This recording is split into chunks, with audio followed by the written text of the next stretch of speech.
Good morning, everybody. Welcome to day 4 of our little mini course here. I'm coming to you live with my coffee and my breakfast and freshly showered, so you guys won't smell me. No, just kidding.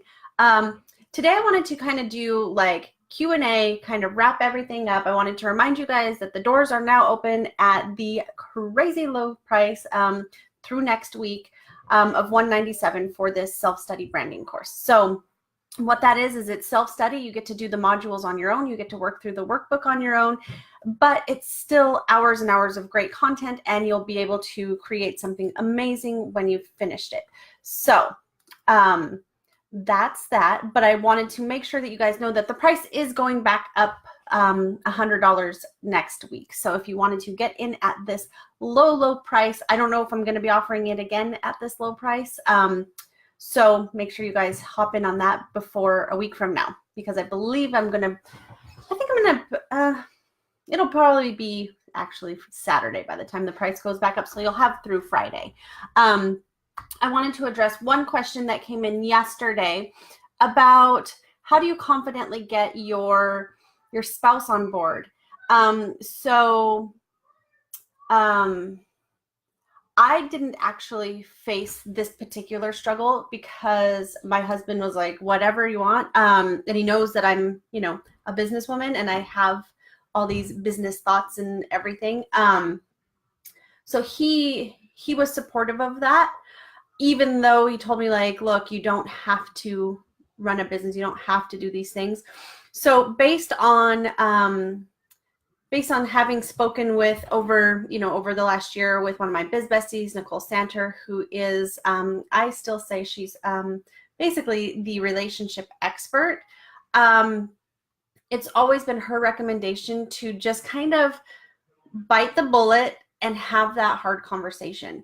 And it doesn't have to be hostile. It can be calm. It can be heartfelt, and just explain what it would actually mean to you to have a successful business. Explain from your heart why you actually want this. And maybe that will be like, oh, I never realized that. I never understood that desire. I never understood that, because everybody has a different reason, right? So, maybe he doesn't know that, and I don't know your whole backstory, so I'm just kind of plugging pieces in here, but maybe he doesn't know that you do desire to help other women, that you do desire to contribute to the household financially, that you do desire to have that connection with other adults, because maybe your situation is that you basically are home all day and the only time that you speak to other adults is like when you go to the doctor's office or your mom calls you on the phone or whatever, but you actually want to have real engaging conversations with these other women. And that's okay. That's okay. You're allowed to want those things, but I don't know, it's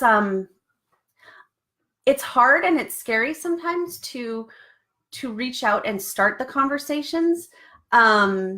Even like for me, like I was making a big investment into my business this year, and my husband and I, we went out on date night and we talked about it. Like I was just like, look, these are the reasons why I'm concerned. And I told him, like, I feel like mom guilt, I feel mom shamed, I feel all these different ways about growing my business when, the whole idea of quitting my job was to stay at home with the kids. And now by growing my business, that does open up the potential for needing additional childcare and additional services, which are going to be additional costs. But, on the flip side, it's kind of like, all right, so I'm making this big investment, then I'm going to need additional childcare, which is an additional investment. And it all ended up working out, so to get him on board with that, and I felt like I had to get him on board with that. I didn't actually have to do any convincing. He was just like, yeah, whatever we need to do to make that happen.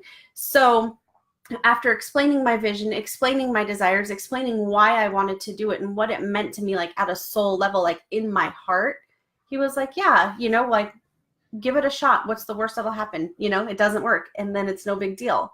So yeah, just if you're, to answer that question, hey, Gabriella, to answer that question, if you are struggling to get your husband on board with your business, just have that conversation with him. Like I said, it's gonna take some guts to even get the nerve up to like start that conversation. But based on my personal experience, you know, the conversations that I've had, like I said, with Nicole, who's a relationship expert, based on her experience and her recommendations, and you know, she did a whole module in the Recipe for Success on how to have these conversations, how to, you know, balance a relationship, you know, with your kids, with your spouse, with whatever. She did a whole training on that for us. So based on her recommendations from that, and just from speaking with her on the regular, you just have to tell him. You just have to get it out there and put it out there and hear him out too. Like, you know, I know like Nicole's, hey Buffy, I know Nicole's stuff, like her recommendations are, you know, try to go into it level-headed instead of like in a defensive way. So that way you're not like, the tone is just set differently. It's like, hey, you know, I really wanted to kind of like talk to you about this. I wanted to, you know, hear you out. I appreciate your input, your information, your thoughts, your concerns, and I'd love to hear those. But I also wanted to take the time to explain to you what it actually would really mean to me to have a successful business, to grow a business, and all those things. So Gina, if you're watching this, that is my answer to that. And I would move forward in that way. So ladies, today I am taking all of your questions, Q&As, all of that stuff. If you have questions about the branding course, if you have questions about anything that we've covered in the last 3 days, today's the day. I'll answer anything. If you have a question that you think maybe might be relevant, and it, you know, something that's holding you back, possibly a limiting belief, pop it in the comment thread here. I'm happy to answer that today and make sure that you guys leave this mini course feeling like you you have a direction to go out confidently, share your message, and start to be seen, start to stand out, start to attract those ideal dream clients. Hey, Kimberly. So I've got both groups open over here. Oh, thank you. Kimberly says those are great communication points overall with different relationships. I love it. Yeah. So, and like, it's hard sometimes. It's really hard. And, you know, sometimes it is the people closest to us that are like, no, don't do that. It's stupid. But for them, I think a lot of times they feel like they're trying to protect us. They're trying to, you know, kind of keep an eye out from us and keep a, you know, kind of like, you know, your mom used to say, like, don't get your hopes up. Or, you know, well, my mom used to say that, you know, don't get your hopes up. And it wasn't because she was trying to be like an a-hole, I don't think anyway, but it was because she was trying to tell us, like, don't get your hopes up so high that if you don't make the team, if you don't make the cut, if you don't get this for Christmas, if you don't whatever, then you're not disappointed.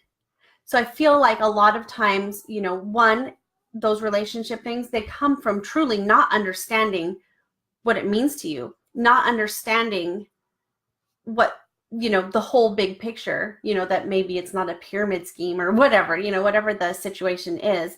And maybe it's just not understanding where you're coming from and what your actual desires as a human are, you know? So, and these things sometimes change. It's like for me, I quit my job thinking I'm just going to be like the best stay-at-home mom ever. I wasn't the best stay-at-home mom ever. Like, I'm a good mom and all that stuff, but I still want more. There's still more that I want to give to the world. There's still more that I want to do in the world. Yes, Kimberly. Yes, they think that they're trying to protect us because they don't want us to possibly be let down. Right, right. And they don't mean it necessarily. Most people don't mean it from like a harsh place. They don't mean, like when they tell you, like, don't do this, don't get into this business, don't do this. It's because they are trying to look out for you. Kind of like when we get fear, you know, it's like, fear is our way of keeping us out of danger. It keeps us safe. I did actually meet a guy at the wild animal park yesterday who told me he does not have fear, which I thought was interesting. But he was actually a really cool dude. He showed me some pictures. He was swimming with some orcas down in Mexico. For me, that's looking at the glass half full. I say, go for it with all of your heart. Yeah, exactly. You have to follow your heart, or else you're going to just feel like you'll have that regret. You know what I mean? You'll have that lingering what if I had done it? What if I had succeeded? What if I had put out that Facebook Live video and sold 10 spots to my this, that, or whatever, right? Like, you'll have all those what ifs. All right, Buffy, my husband struggled with it right away. too, but then he finally realized how much it meant to me and how happy it made me. And he had some other insecurities about other things as well from previous relationships about losing weight, etc. And that was the biggest thing that I think scared him. Yeah. So, somebody I know, actually, I know a couple people who kind of fall into this category. Their significant others did not want them to work out at a gym, did not want them to do workouts and lose weight and change their bodies and whatever, because they had this fear that if my wife or partner becomes, quote unquote, sexier or whatever, then men are going to start, paying attention to her in a different way. And she's going to see that attention coming in, and maybe she'll leave. So that was like an insecurity on them, right? So, and I know obviously I know every story, every situation is completely so different. So you just have to kind of start where you're at.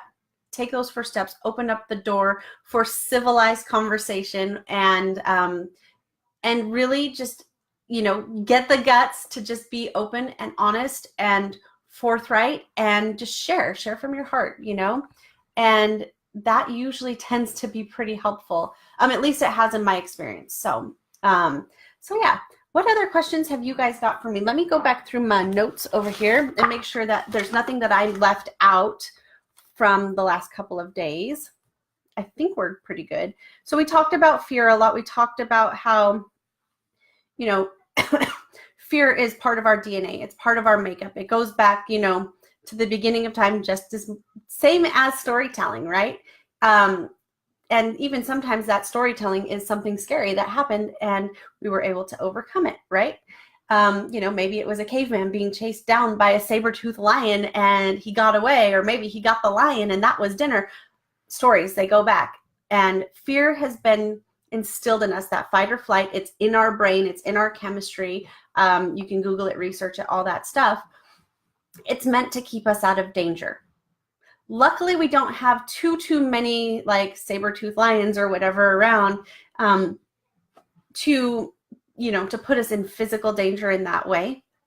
But we still have that innate fear, like chemical reflex, all that stuff that does hold us back. We have that innate fear, like the fear of public speaking is one of the biggest fears. I think that and spiders are like one of the biggest fears in the world. That, spiders, and heights, I think those are the three top. Don't quote me on that because that's not like documented research that I know of. But it's so that we can stay out of danger. And even though most spiders aren't overly dangerous, they're kind of creepy. So the idea of going live, the idea of standing up on a stage and speaking to somebody, the idea of sitting in front of a little camera and speaking to however many people, that is a legitimate, true fear. But if we ask ourselves, like if we actually sit down and like speak to ourselves in like the third person and say, Amie, you are not in any danger by doing this Facebook Live. You are not in any danger.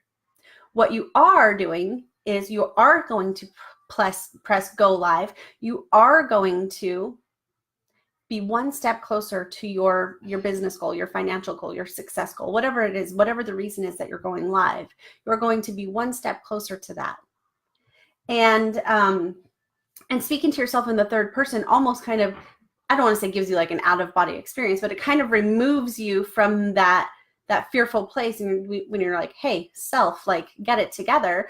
And then you give yourself a little bit of like a positive twist on that, almost like a positive affirmation. And maybe you don't try to convince yourself that you're already there. Maybe you don't try to say, look, Amie, Linda, kind of like that little kid, right? You say, look, Amie, you're a millionaire. Maybe you don't say that, but maybe you say this Facebook Live is another step closer to becoming a millionaire.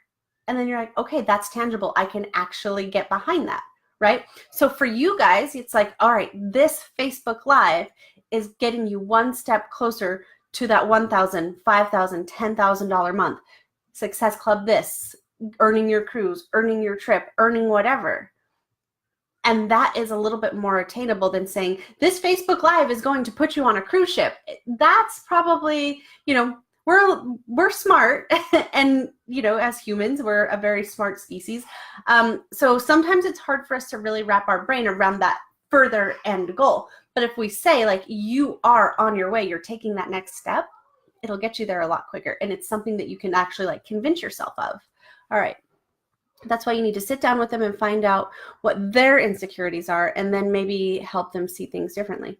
Yeah, because you know what? I think a lot of times, like, when you have a spouse who's insecure about, oh, you're working out, you must be seeing somebody or whatever, that is a legitimate fear for them, right? And maybe they don't understand, like, okay, this change of health, this change of heart, this change of direction, where did that come from?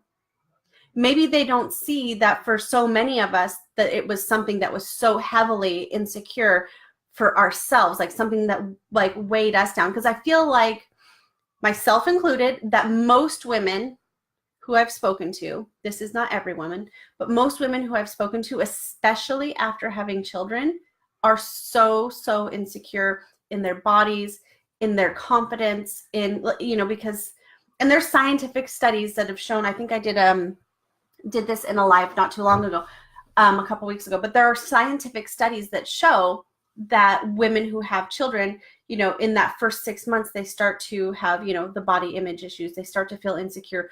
Sometimes they start to get depression, right? And then all the way up, this research stopped at age 3 for the children, but it got progressively worse. That body image, that that lack of self-confidence and those insecurities got worse all the way up until the age of 3.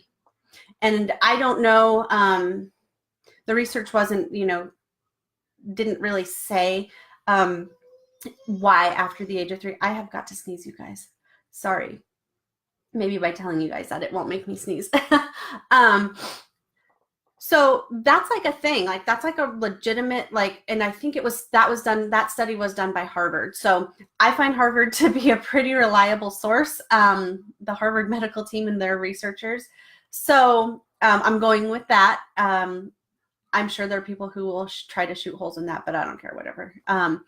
Because that's the thing is, like, a lot of times, like, they lumped in a bunch of different things, that, like, there's that whole thing where mothers put everything before themselves, like kids, household, husbands, dogs, even, like everything is before them.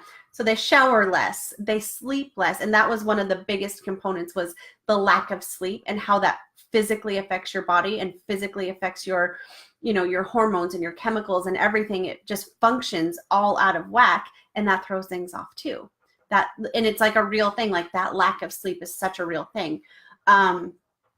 Especially, they said, if you have multiple children, it's even worse, right? Which I'm sure so many of you guys can relate to.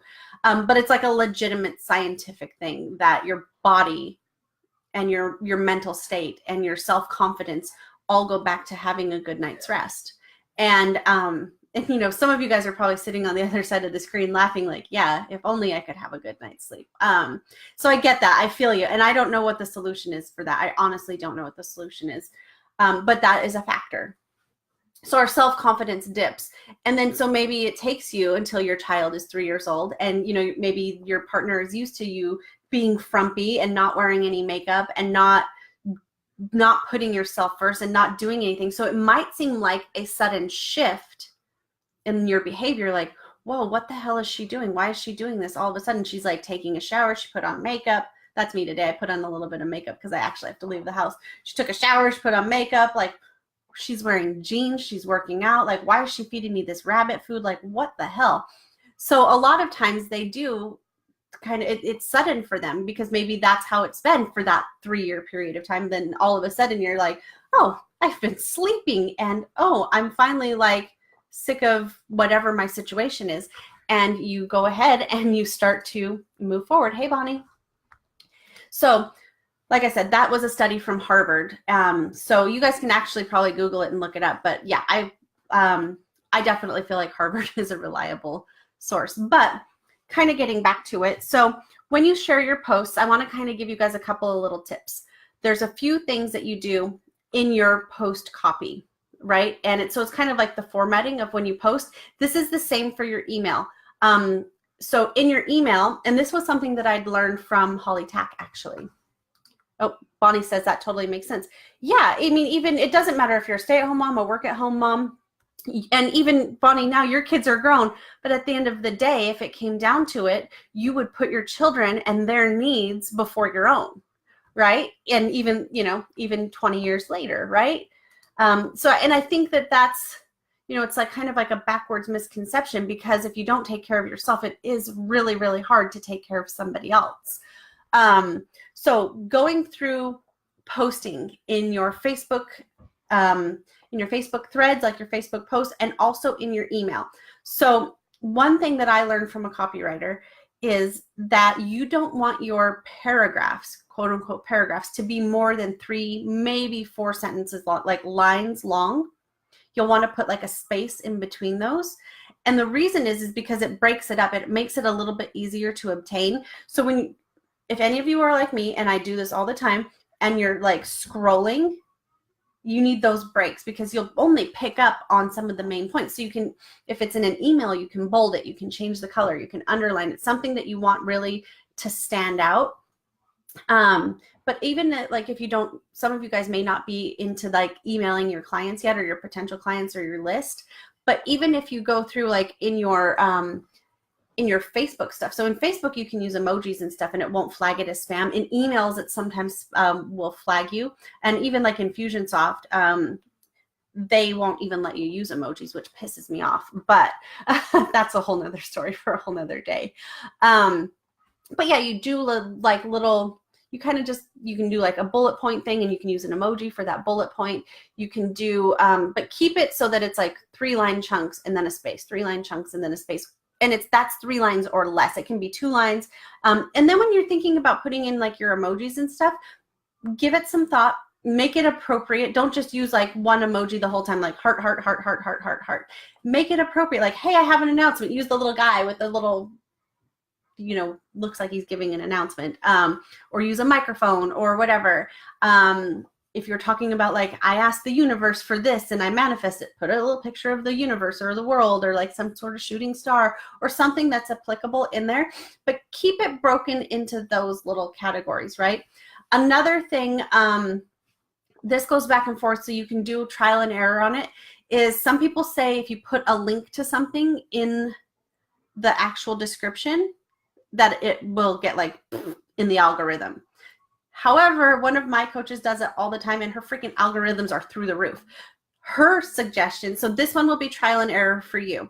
Her suggestion is put it where it's visible, put it above the fold, right? So before it gets cut off, so that people can just see it, click it really quick. So there's 2 different schools of thought on that. I'll let you guys kind of do trial and error yourselves. A lot of people will say link in the comments, and then they'll pin the link. I just kind of do a combination of both, because I'm not really sure where the algorithm takes my stuff half the time. And one thing I will tell you guys, though, that I did notice is I did the free challenge a couple weeks ago on my business page, and, you know, thinking, oh, it's easier to track. It's easier, you know, to track like my pixel and all that kind of stuff. I shared it into the groups, and it was like, as far as engagement, as far as being dead. And a lot of people said, I didn't even see it. So that's why I'm airing this into 2 separate groups, and then I'll just share the video on my page later and see who views it. Because you guys are the people who I intended this to be for anyways. And the only reason I shared the other one on my business page was because I wanted to be able to share it into the groups and you guys all be able to see it. So this was kind of my workaround on that. So yeah, see, Bonnie, I knew you would say that. So yeah, so as mothers, as women are, I think, natural nurturers.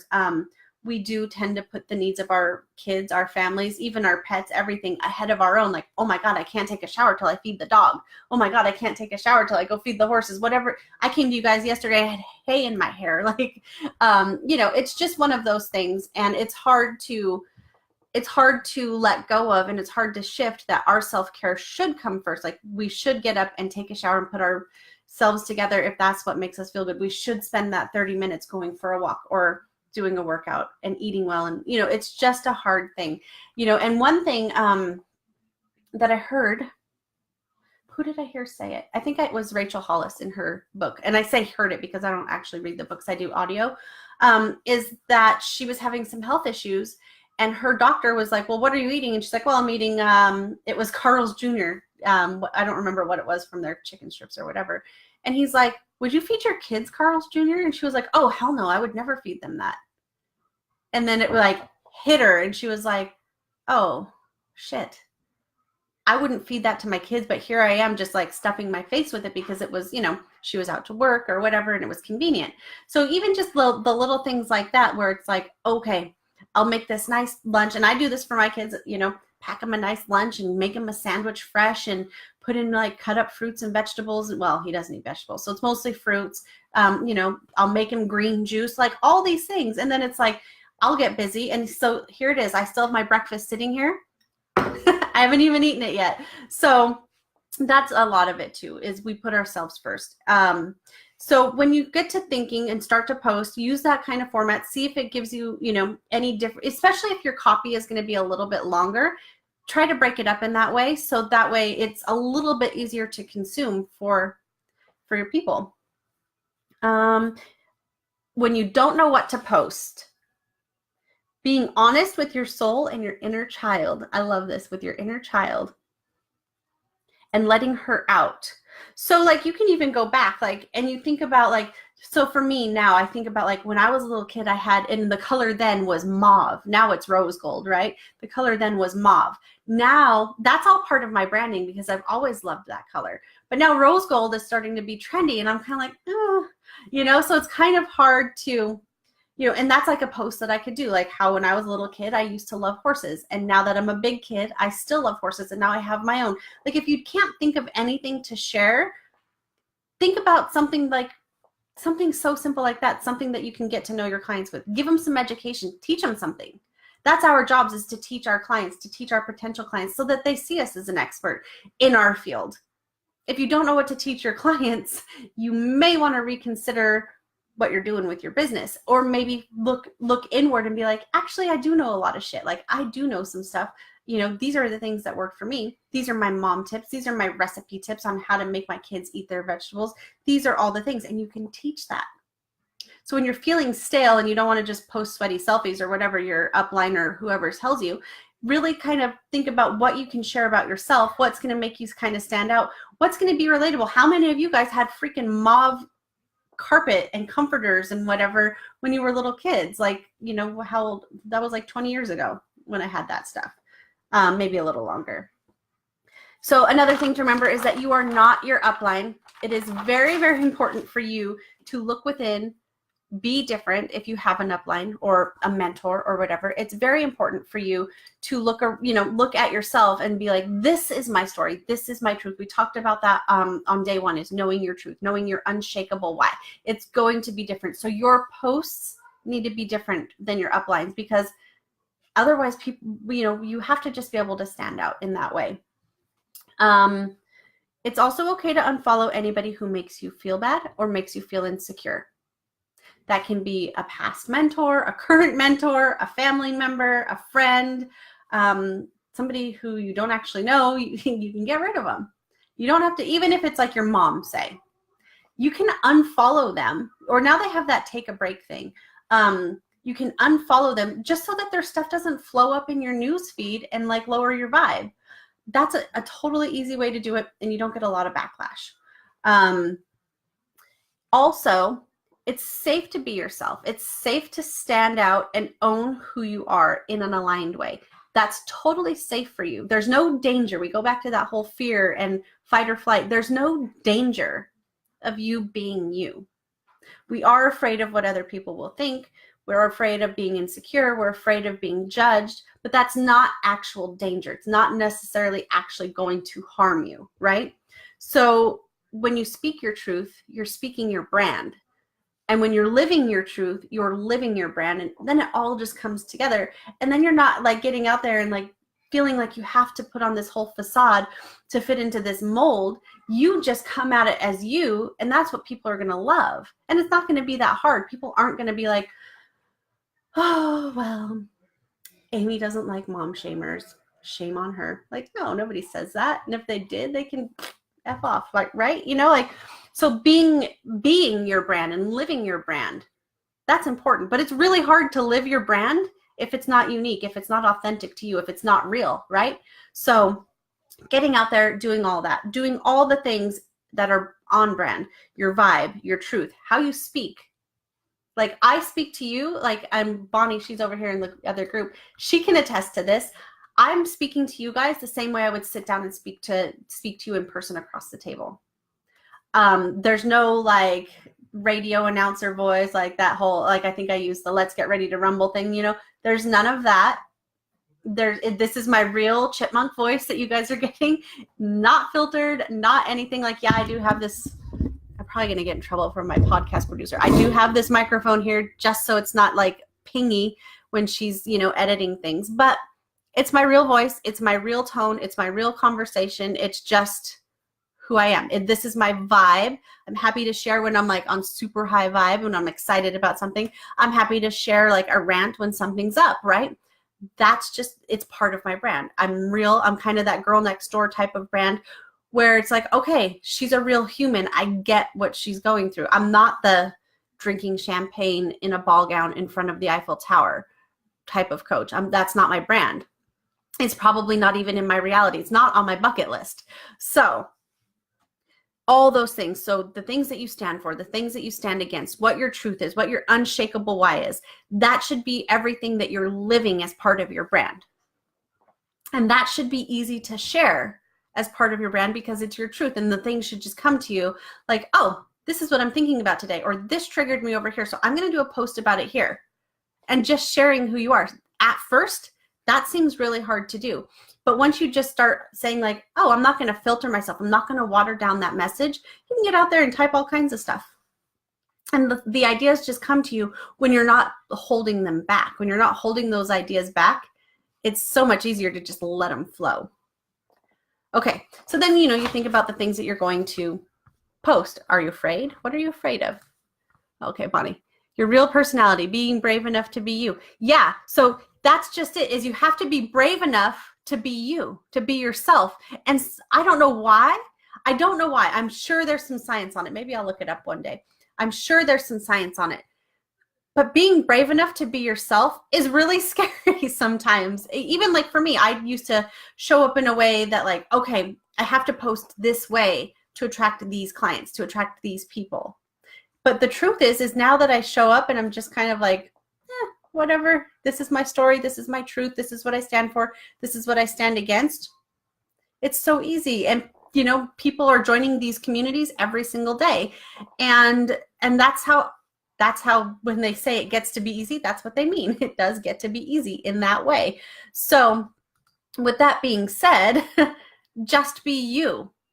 And the more real that you are, the more real that you share yourself as that truest version of you, the more people are going to like magnetize to you, the right people. So yeah, you might shed a few weeds along the way, but you'll be surrounded by all these beautiful flowers in your garden.